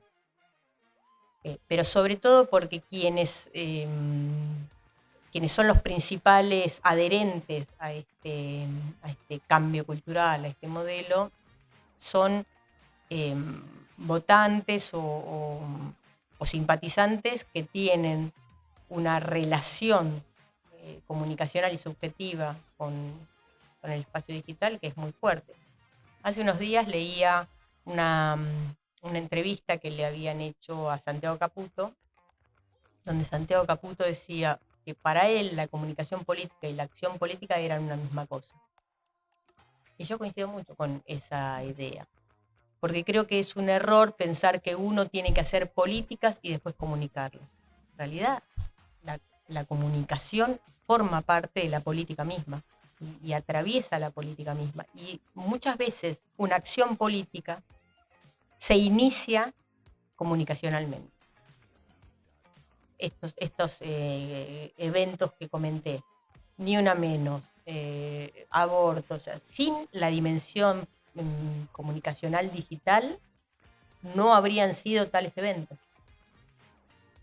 Incluso traspasando las fronteras locales. Entonces me parece muy importante que podamos entender como muy fuertemente imbricadas estos territorios. Por eso al principio, y repito algo que me parece importante que mencionaba antes, que es que el ecosistema mediático digital se compone de distintos territorios que están convergiendo permanentemente y que tienen mucha sinergia entre sí. El territorio digital, el territorio mediático tradicional y el territorio de la calle.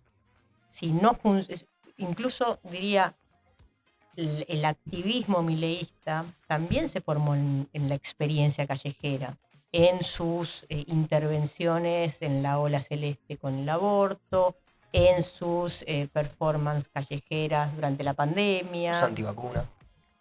Antivacuna, claro. Tema de barbijo. Exacto. Entonces, digamos, no hay sin eso. Lo que pasa es que eso ya no es lo único importante y lo otro una réplica, sino seguimos teniendo una concepción comunicacional muy prensera, de difusión. En realidad no tiene que ser una concepción de difusión, tiene que ser una concepción de producción de subjetividad. A través de tu trabajo allá en CONICET, ¿qué valoración haces del organismo? ¿O cómo está? ¿Cómo puedes decir de todo eso? Bueno, los trabajadores, CONICET somos trabajadores estatales. Y la falta de actualización de los salarios es muy perjudicial. Nos han empobrecido y los becarios doctorales tienen ingresos por debajo de la línea de pobreza. Pero además hay que adicionar a eso algo que no es menor, que es que para mantener nuestra permanencia como investigadores, nosotros tenemos que rendir examen cada 2 años, ¿no? Tenemos que, como si concursáramos cada 2 años. Y en esos informes que presentamos tenemos que mostrar si tenemos publicaciones afuera, traducidas, si pudimos hacer viajes a congresos, etc. Y eso es un adicional que para nosotros vuelve muy costoso el costo de vida. Y no siempre ni todos contamos con proyectos de investigación con los cuales poder financiar eso. Y los proyectos de investigación son de muy poco ingreso como para poder salir al exterior a participar de un congreso. Entonces todo eso hace que haya, más allá de nuestro salario, en términos más literales y básicos para la canasta familiar, además eso alienta el desfinanciamiento de nuestras proyecciones profesionales y de la conformación de equipos. O sea, yo tengo becarios que quieren irse a Mercado Pago a trabajar, en lugar de mantenerse ahí porque ganan un tercio de lo que sus colegas licenciados ganan en Mercado Pago, Mercado Libre. Pero literal, o sea, estoy contando una anécdota de una becaria muy reciente. Los investigadores del CONICET nos la pasamos casi a diario haciendo cartas de recomendación porque los becarios se quieren ir afuera. Porque ¿cómo hace un becario que gana 600.000 pesos para bancar un alquiler, bancar la comida y bancar eventualmente gastos vinculados a su investigación? Por otro lado, todo lo que tiene que ver con laboratorios, con mantenimientos edilicios, o bueno, lo de laboratorios son cosas carísimas. Entonces, no solamente no se está manteniendo eso, porque gran parte de estos centros no pueden pagar la luz y no pueden mantener en frío las cosas, sino que además no se está manteniendo, o se quiere dejar de mantener la propia seguridad de esos edificios. Entonces, si te ponen un call center con una pantallita de alguien que entran a robar equipos de cientos de miles de millones de dólares,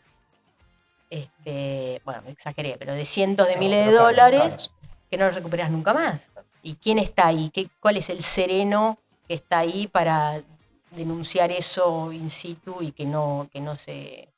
Entonces, y además simbólicamente estamos siendo muy atacados porque yo creo que hubo todo este tiempo de parte del progresismo, de parte de la oposición a Milei, una comprensión errónea de qué significaba la casta. Siempre las reacciones defensivas que nosotros tenemos cuando decimos, ay, nos están erosionando el salario y dijeron que iban a ir contra la casta y están yendo contra nosotros, lo que perdemos de vista es que para esos dirigentes políticos y que incluso para los simpatizantes que los votaron, la casta somos nosotros, los estables, los que tenemos el privilegio, no el derecho, de ganar un sueldo todos los meses. Entonces ahí también estamos siendo objeto de un ataque simbólico y cultural muy, muy profundo. Justamente en este momento tan complejo y distinto, creemos que son necesarias este tipo de charlas, de encuentros, de debate, ¿no? Que es por acá, de la forma en la que se puede llegar a construir algo que realmente sea justo y equitativo para todas las personas. Y por eso, para cerrar, si tuvieras que dar algún consejo o alguna recomendación en cuanto a lo que son el uso de las redes sociales y justamente con toda esta influencia que estuvimos analizando que tiene en los usuarios, ¿qué dirías? Me resulta muy difícil porque es muy complejo lo que se vive con las redes sociales. Entonces, yo estoy hablando de polarización política y afectiva en las redes, pero me preocupa mucho lo que está pasando con los más jóvenes, con los adolescentes y con los niños en su relación con el espacio digital ampliado, ¿no? Y creo que sin conocer demasiado del tema, pero sí vivenciándolo incluso, creo que puede tener efectos en sus subjetividades y efectos psíquicos o psicosociales muy profundos, ¿no? Las redes están hechas mucho para la exposición de ese yo de manera muy poco cuidadosa. Y la sensibilidad que tienen quienes están formando su subjetividad es de mucho riesgo, ¿no? Para aquello a lo que alientan las redes sociales. yo creo que el cuidado tiene que estar muy puesto en cómo familiarmente y cómo incluso estatalmente y cómo educativa y culturalmente se interviene para dosificar ese involucramiento con el, digamos, esto, no poder dejar el celular. Mi hija guarda las cosas en la heladera y con la otra mano tiene el celular, y cuando le digo deja el celular, que estás guardando, que te van a caer las cosas que tenés guardadas en la heladera, me dice, pero ¿y cuál es la diferencia? Si no necesitas las dos manos. Y hay esto de, ¿no? Es casi un elemento contrafóbico. Ya es parte del cuerpo, ¿no? Exacto. Bueno, muchas gracias, Natalia. Gracias a ustedes. Seguramente nos volveremos a encontrar porque obviamente siempre da para hablar un montón sobre estos temas. Muchas gracias. Gracias por venir, Natalia Aruguete, en Paritarias Libres Acordando con Ideas.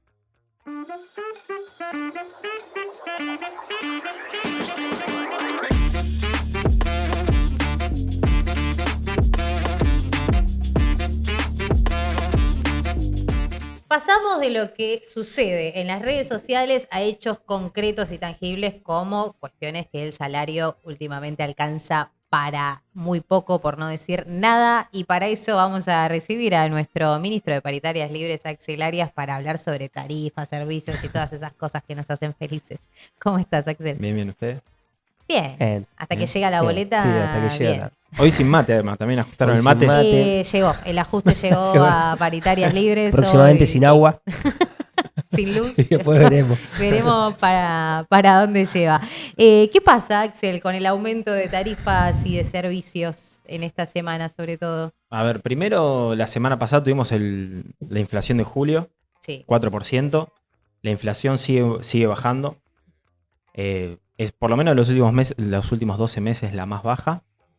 Pero después, bueno, también tuvimos la noticia de que van a cortar los subsidios en los boletos, que eso aumentó un 37%, y en septiembre además van a sacar el descuento por tomar varios servicios juntos, entonces ahí va a haber un nuevo aumento.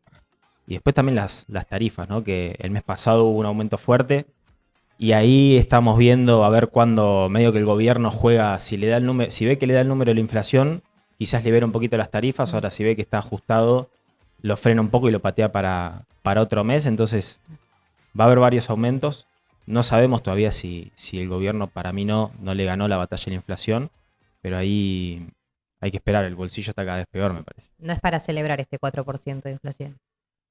Al gobierno sí, porque es el enemigo que eligió, es el número que espera todos los meses para ver si está teniendo éxito en sus términos o no, al igual que el tema del déficit fiscal, que el mes pasado no llegaron a tener superávit total, tuvieron superávit primario pero no financiero, pero sí que no es para festejar, y como digo, es probable que en los próximos meses tampoco se sostenga esta baja inflación, muy probablemente se amesete. Si quieren, ahí traje dos gráficos para que veamos cómo vienen aumentando las cosas. Sí. El primero es qué aumento venimos teniendo de servicios y de transporte, ¿no? De diciembre a agosto. Energía eléctrica 204%. Esto es en promedio, ¿no? Porque todos tenemos tarifas distintas, pero en promedio es un 204%. El gas natural mucho, 1132%. El transporte 484%, que esto también es promedio. ¿Por qué? ¿Por qué baja tanto el promedio? Porque el tren no viene aumentando tanto, pero el colectivo aumentó desde diciembre a hoy 600%. El subte aumentó más del 800%. Y después el agua 267% aumentó. Pero si todo aumenta, ¿por qué ellos tienen el número de inflación bajo? ¿Está aumentando menos de lo que aumentaba antes? ¿O No, porque en realidad la inflación dentro de la canasta o de los bienes que pondera la inflación para largar ese número final, lo que es vivienda, servicios públicos, es solamente el 11% de todos esos bienes y servicios que entran dentro de este 4%. Y ellos, como decía recién, vieron que todos los meses está la noticia de este mes te aumenta la luz, y al final, cuando está por empezar el mes, dicen no, el gobierno al final dijo que no va a aumentar este mes. Bueno, ¿por qué es? Porque lo van a aumentar, pero cuando ven que el número de inflación les puede levantar, dice bueno, no, vamos a esperar un mes más. Y ahí traigo el segundo gráfico. Pero entonces los otros rubros estarían bajando. Algunos sí, tenemos, por ejemplo, ya te digo, hay algunos que casi están sin aumento, otros de un 2% nomás. Por ejemplo, a ver, denme un segundo que tengo acá el numerito. ¿Tenés alimentos ahí? Alimentos este mes dio... alimentos este mes dio 3,2%. Prendas de vestir dio 1,6% y prendas de vestir viene dando bajo hace poco, hace varios meses. Pero por ejemplo, restaurante y hoteles dio 6,5%, bebidas alcohólicas 6%. Es un promedio de varios servicios. Y además pensemos que esto mide julio y, como les decía, vivienda, agua y electricidad en ese mes, dentro de este índice solamente fue un 6% dentro del índice, porque es el 11% del total. Claro. ¿Sí? Pero volvemos al otro gráfico, que les decía cuánto de lo que nosotros pagamos cubre el costo total del servicio. Recién antes del programa, Germán me decía que le vino mucho de luz. Y Muchísimo. muchísimo. Y además, si yo le digo cuánto le cubre eso o cuánto falta que le aumente, le va a doler más todavía. A ver, ¿cuánto? Hoy la tarifa que pagamos de luz solamente cubre el 43% de lo que nos tendría que venir. Es decir, si el gobierno nacional mañana decide sacar el subsidio completo, tendríamos que pagar, claro, un poquito más del doble. Claro. El gas solo pagamos el 30%. Y tengamos en cuenta que aumentó casi un 1.200%. Transporte solo el 25%, con la quita de subsidios. O sea que hoy más o menos el boleto dicen que estarían 1.100 pesos, 1.200 pesos. El agua sacaron todo el subsidio. Y después la quinta columna es el promedio de todo esto, digamos. Hoy de todos los servicios públicos que nosotros consumimos pagamos solamente el 44%. La otra parte la pone el Estado. Es decir, si el gobierno nacional mañana decidiera sacar todos los subsidios, como es el objetivo de ellos, los números serían otros y el impacto en el salario sería otro. Para esto genera realmente una pérdida para el Estado, para el gobierno, la cantidad de dinero que se lleva en cada una de las tarifas de servicios. A ver, obviamente que esta plata que no ponemos nosotros la pone el gobierno nacional. Si hablamos en términos de números, pone plata, gasta plata en eso. Hoy, igualmente, en la cuenta general el gobierno está teniendo superávit primario. Entonces, el Estado hoy está teniendo ganancia. Pero como decíamos recién, el objetivo del gobierno nacional es dejar de gastar plata en subsidios. O invierte plata, depende. Claro, bueno, que lo veas, por ¿no? eso, en términos de gobierno está gastando plata. Después, si nosotros lo queremos ver en... Bueno, yo quiero que un comercio o una industria subsista, entonces le financio la energía. Bueno, eso puede ser una inversión, lo podemos interpretar como una inversión. Nosotros acá también vemos la otra parte de estas decisiones que toma el gobierno, que es las industrias bajando las horas que trabajan, la gente consumiendo menos porque gasta toda la plata en esto, los comercios cerrando, más desempleo, es decir, como decís vos, se puede considerar una inversión si nosotros consideramos que eso es para que la actividad económica se mantenga y que haya más trabajo. Recordemos que todavía se pueden inscribir para mantener estos subsidios, ¿no? Que hay que hacerlo hasta los primeros días de septiembre. Que ahí fue medio una trampa también, porque ya Sí. estábamos todos, bueno, los que estábamos inscritos al subsidio, y como que resetearon eso, Ajá. y obviamente ahí el gobierno otra vez gana un poquito Claro. más de tiempo Si te y un olvidaste. poquito menos, te olvidaste. Así que no se olvide la gente. Claro, si que no se sale, olvide. sale. Así que no salga, vuelvan a ingresar a la página argentina.gov.ar o poner en Google.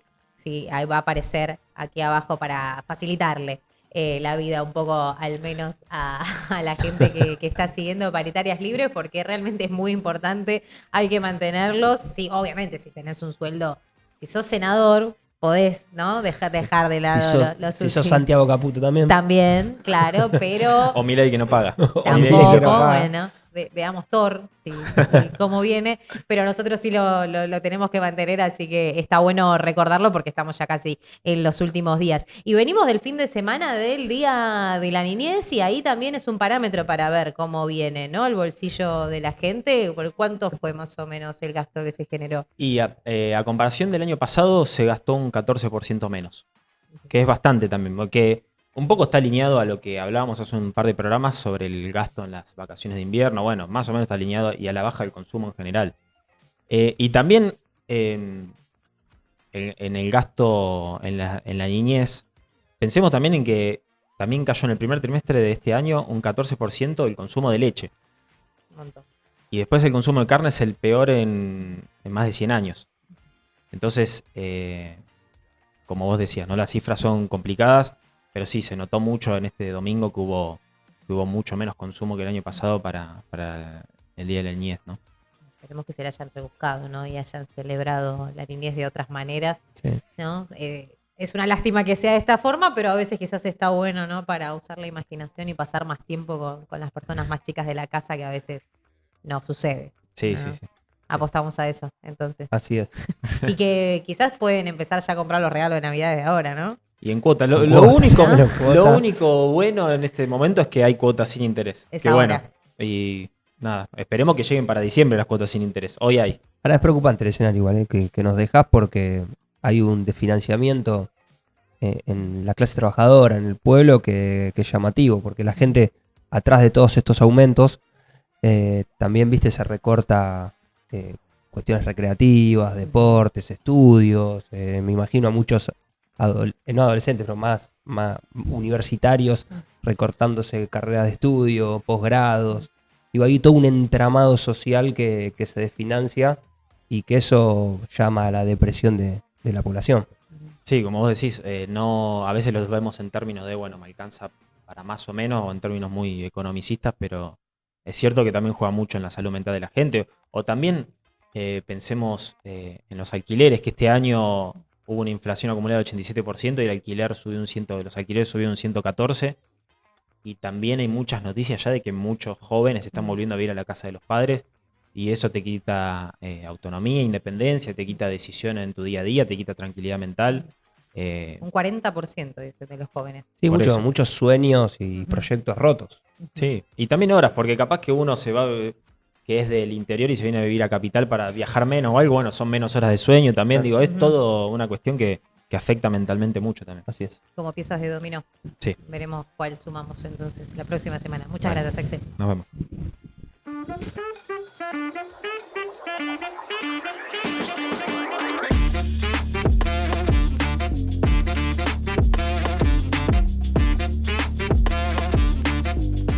Llegamos al último bloque de Paritarias Libres, acordando con ideas con la canciller, Candela Núñez. ¿Cómo le va? ¿Cómo andan? ¿Todo bien? Muy Todo bien. bien. Esperando una buena noticia. Viene de... Traigo. ¿Sí? traigo. ¿En Sí, serio? sí, sí, Ay, sí. me Qué emociona. raro. Voy a cambiar un poco la ¿De qué la parte del energía. mundo A trae ver, una vamos a ver. A ver, Primero que nada, igual los quiero felicitar por el programón tremendo que se mandaron con Moreno. Muchas Las views, gracias. eso me deja un poco nerviosa porque ahora veo que 40.000 personas te pueden mirar un video, así que me Sí, levanto sí. un poco la vara.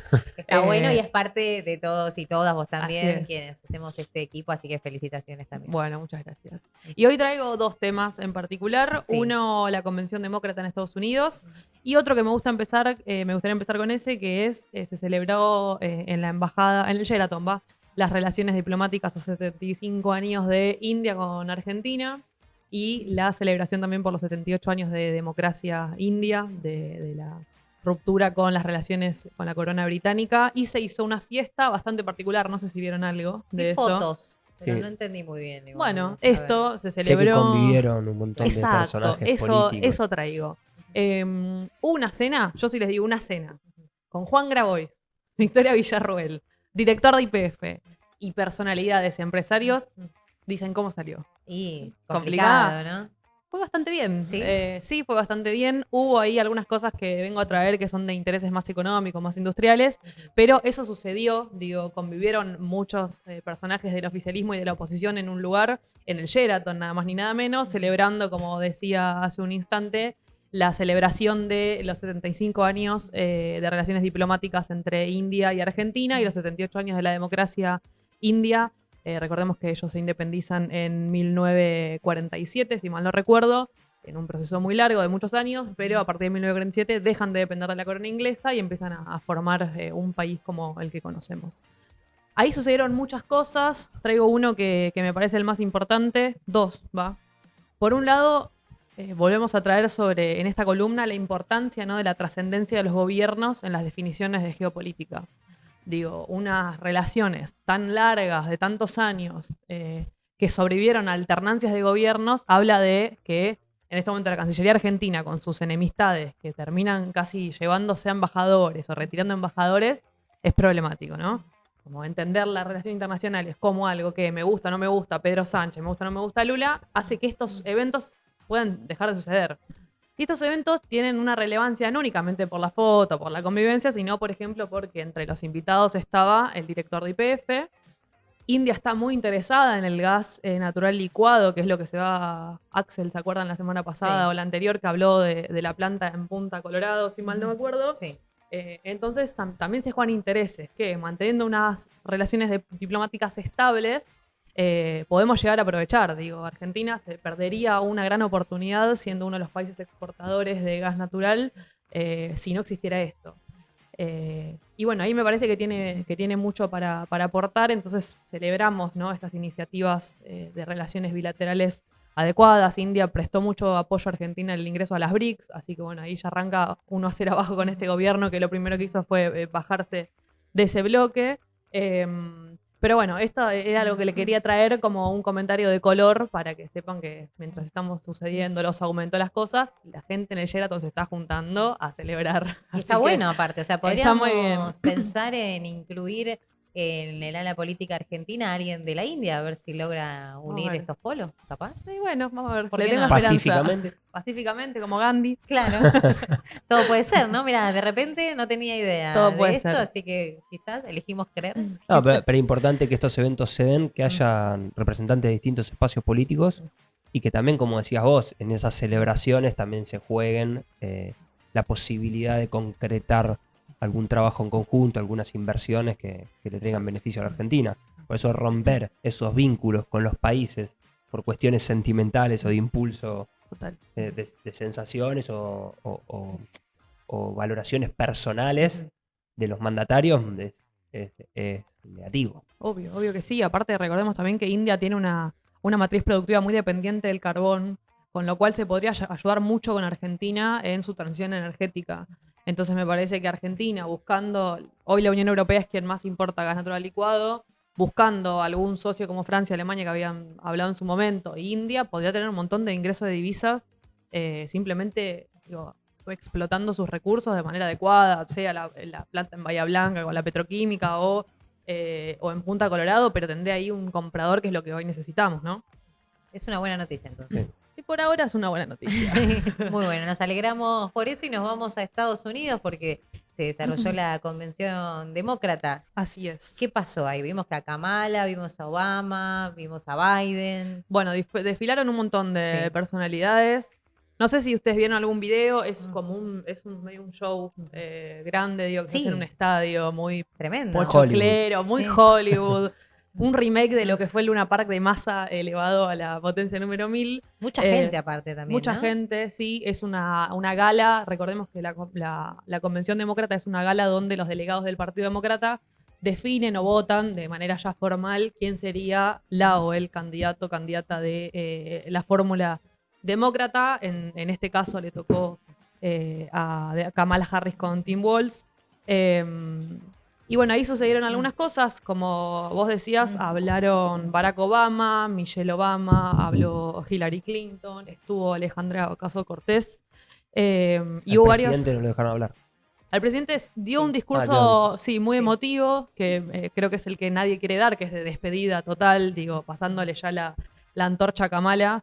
Kamala la rompió, digo, muy superstar. Una rockstar era, Una ¿no? rockstar total. Pero sí, se hablaron varios temas. Obviamente toda la convención giró en torno a diferentes ápices que se le fueron marcando a Donald Trump. En el caso de la familia Obama le pegaron mucho, ¿no?, a esta faceta misógina y un poco también racista, si se quiere, de Donald Trump.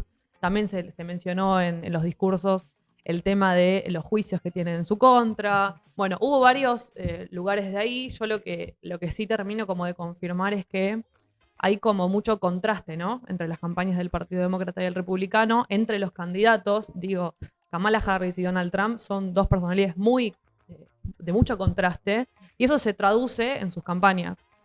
Hay como una temporalidad muy marcada, ¿no?, entre los dos. También hay una temporalidad de futuro de Kamala Harris apelando a no vamos a volver a este Estados Unidos tan desigual, que no estaba atravesada por cuestiones de pensar en las mayorías, y una campaña más centrada en el pasado, con esto de hacer a Estados Unidos grande otra vez, toda esa épica de vuelta al pasado que manifiesta Trump.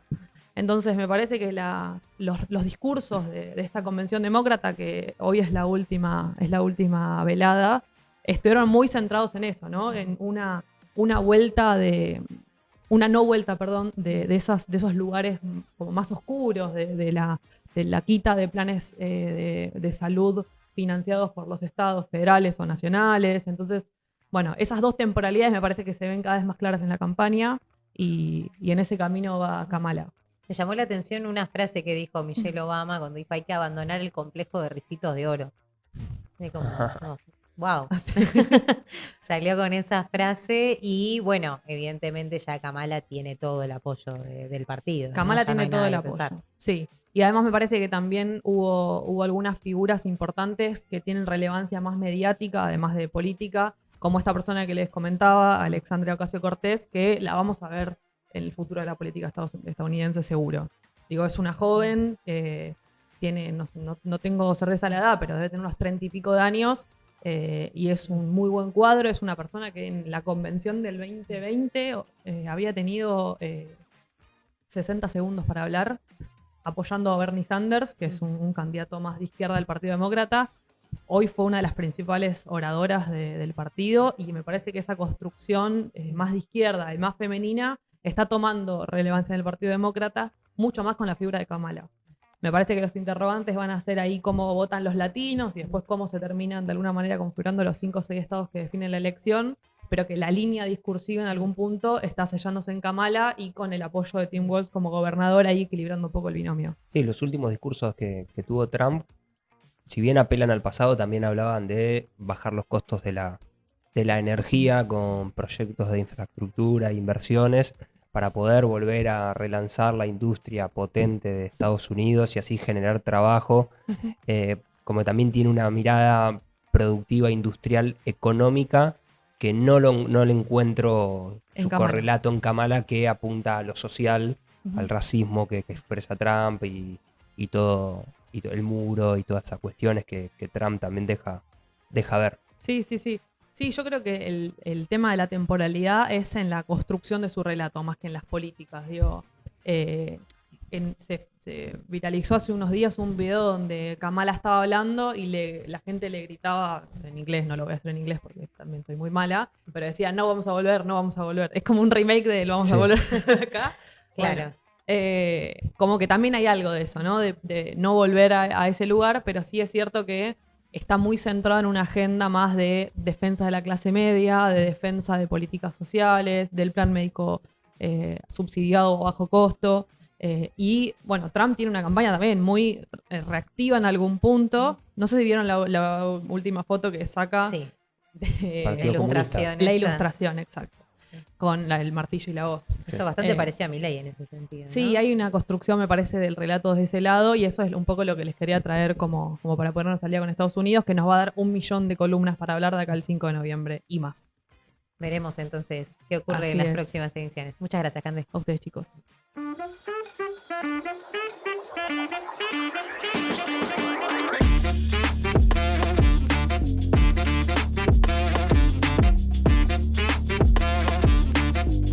Llegamos al final del programa número 11 de Paritarias Libres Acordando con Ideas. ¿Alguna reflexión, Ger?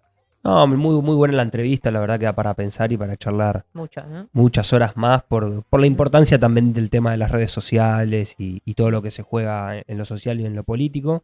Y bueno, después las columnas fueron impecables como siempre. Así es, invitamos a verlo. Además a seguirnos en nuestras redes sociales, buscándonos en Instagram y en TikTok como Paritarias Libres, en Twitter como Paritaria Libre y en YouTube Paritarias Libres Acordando con Ideas. Ahí ponen me gusta, campanita, comentan y todo y nos volvemos a ver en el próximo programa. Me gusta porque mucha gente va comentando invitados que quieren, así que Bien. ya veremos entonces, Tenemos seguramente que vamos a ponderar estar cuál. sumando, claro, ahí a quienes se van sumando. Bien. Nos vemos la semana que viene. Esperemos con un mejor clima.